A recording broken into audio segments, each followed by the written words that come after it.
अंग अंग तड़फड़ा के कर रहा है तांडवम। बाप बेटा के एक बार फिर फिल्म आ चुका अपनी भोजपुरी में आया बाप हीरो बेटा भी हीरो। ठीक ना, हम बात करने वाले रंग दे बसंती जो खेसारी लाल यादव का जो ट्रेलर लॉन्च किया ना है 2 दिन पहले 3,70,000 व्यू उसमें। ठीक, बाप इतने बड़े लेवल का है कि खेसारी लाल यादव, ठीक ना, उनको बेटा भी मालूम है कि मत पूछिए, बहुत बड़े ऊंचे लेवल का है। ठीक ना, उनका नाम बेटा का नाम है ऋषभ। ठीक ना, खेसारी लाल यादव बाप बेटा का एक साथ मिल के फिल्म है। अब फिल्म में इतना बेहतरीन बेहतरीन सीन है ना, आप लोग देखिएगा तो आपका दिल संतुष्ट हो जाएगा। काहे कि फिल्म में इतना बड़ा बड़ा लॉल है कि क्या कहे आपको।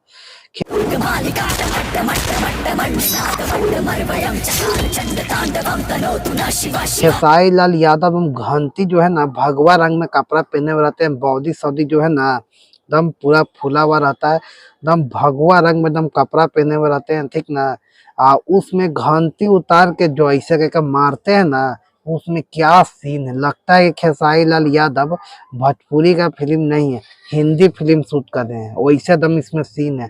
इतने बड़े बड़े लेवल का सीन है कि क्या कहें। इस ट्रेलर से आप लोग समझ जाइए इतना वक्त है। अब फिल्म आएगा तो कितना बड़े लेवल का आएगा फिल्म। इसमें बहुत ज्यादा खर्चा लगा होगा फिल्म बनाने में। ठीक ना, इस फिल्म 26 जनवरी को लॉन्च होने वाला था। ठीक, ये लॉन्च नहीं हो पाया कि कुछ कारण के वजह से लॉन्च नहीं हो पाया। ठीक ना, इतने बहुत बढ़िया बढ़िया मालूम है भोजपुरी स्टार इतना बेहतरीन सीन लेकर आए हैं। खेसारी लाल यादव, वो भी मालूम है 22 जनवरी का आप लोग को पता होगा राम जी का मंदिर बना अयोध्या में, उसी के ऊपर मालूम बहुत बढ़िया फिल्म। इसके बारे में क्या कहते हैं कमेंट करते हैं। मिलते हैं नेक्स्ट टाइम तक, जय हिंद।